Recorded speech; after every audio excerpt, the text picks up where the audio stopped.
In this video, I'd like to give some humble suggestions for us older students as far as safety when training Jiu Jitsu.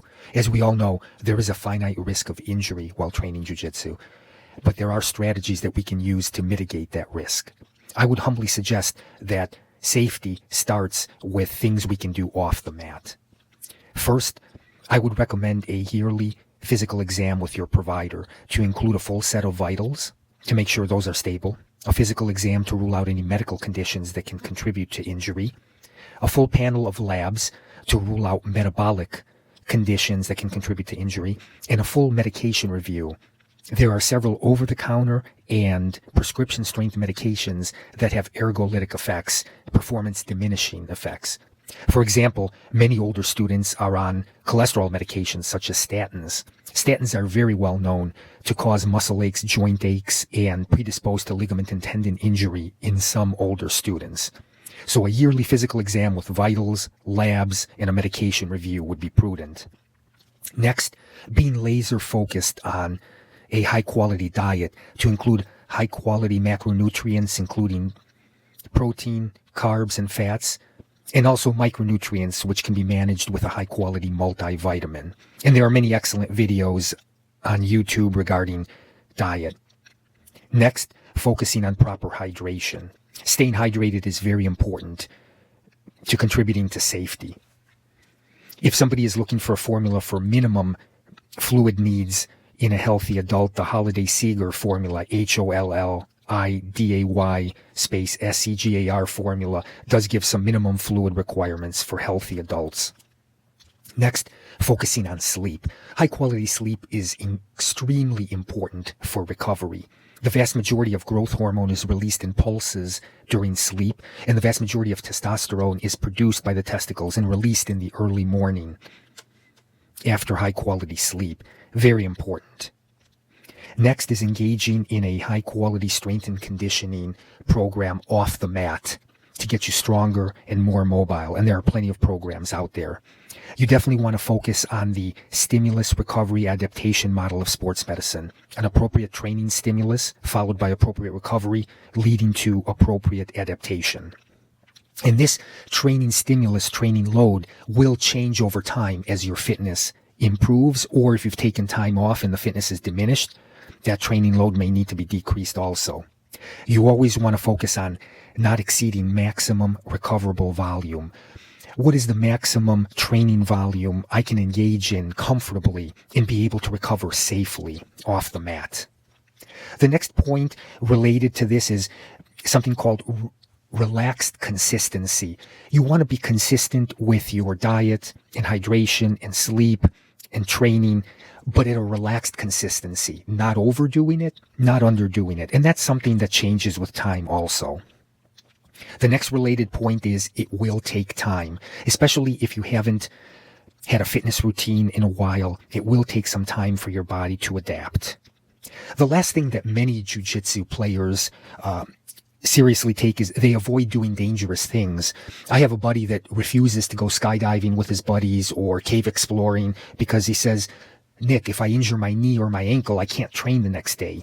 So if jiu-jitsu is important to you, try to avoid doing dangerous things off the mat that can get you injured and keep you off the mat.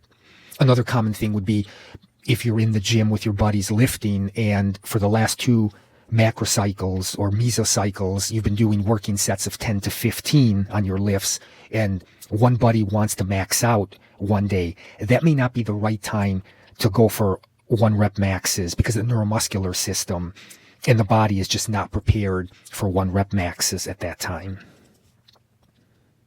So off the mat, a yearly physical exam, high quality diet, proper hydration, high quality sleep, appropriate training load followed by appropriate recovery leading to appropriate adaptation, not exceeding maximum recoverable volume, maintaining a relaxed, comfortable consistency, giving yourself time, and avoiding doing dangerous things that can keep you off the mat due to injury. Some things regarding on the mat safety.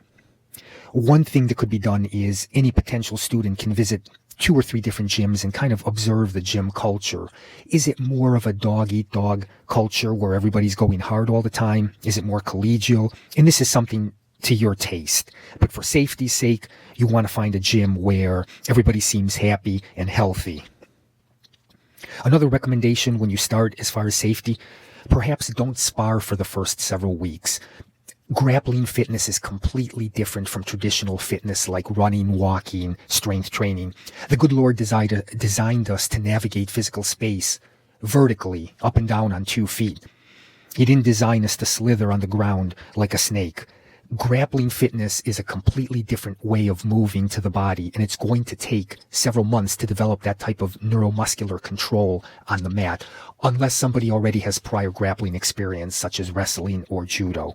So give yourself a break and don't spar for the first few weeks. Go to class, learn, and don't spar. Another thing, when you are training or sparring, and this is something Professor Rob Bernanke at Island Top Team up in Vancouver talks a lot about, is alignment, base posture structure. As older students, when we train, maintaining good base posture structure as much as possible at all times will definitely help keep us safe. As older students, the probability of cervical degenerative disc disease, lumbar degenerative disc disease, degenerative joint disease in the knees, shoulders is much, much higher. So maintaining proper alignment will help the body stay safe. Tapping early is also a big thing. You get caught in something, feel free to tap. Another huge thing is, if possible, trying to choose your training partners. When we train jiu-jitsu on the mat with a partner, there's a covenant there. I'm going to try my best to keep your body safe. You are going to try your best to keep my body safe. There's a covenant there between you, me, and God. There are people out there who are either unwilling or unable to understand that covenant. So don't be afraid as an older student, especially if you're a beginner, to ask around and see who is a safe partner and who isn't. And then going back to on the mat grappling fitness, again, the stimulus recovery adaptation model of sports medicine.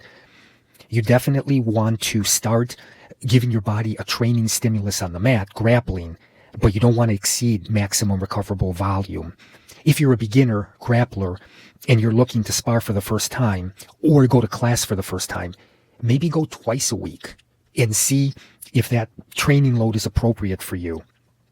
How you can know if it's appropriate for you is if you go train on a Monday and you're planning to train again on Wednesday, but by Wednesday afternoon you're still sore, you're not feeling up to it, you haven't recovered from that training volume. Think about maybe Thursday.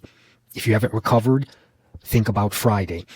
And then as your grappling fitness improves, you can go more frequently, always being mindful of staying below maximum recoverable volume.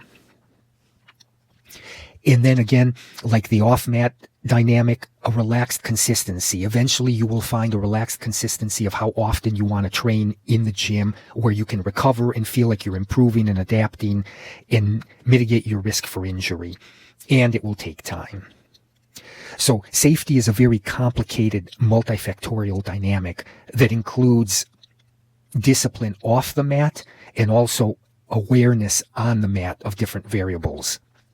The one thing that can't be controlled is some type of freak accident. You and your training partner are starting on the feet and one guy tears his medial meniscus or tears the ACL. These things sometimes can happen. But being mindful of these off-mat and on-mat dynamics can definitely mitigate the risk of injury and keep you safe.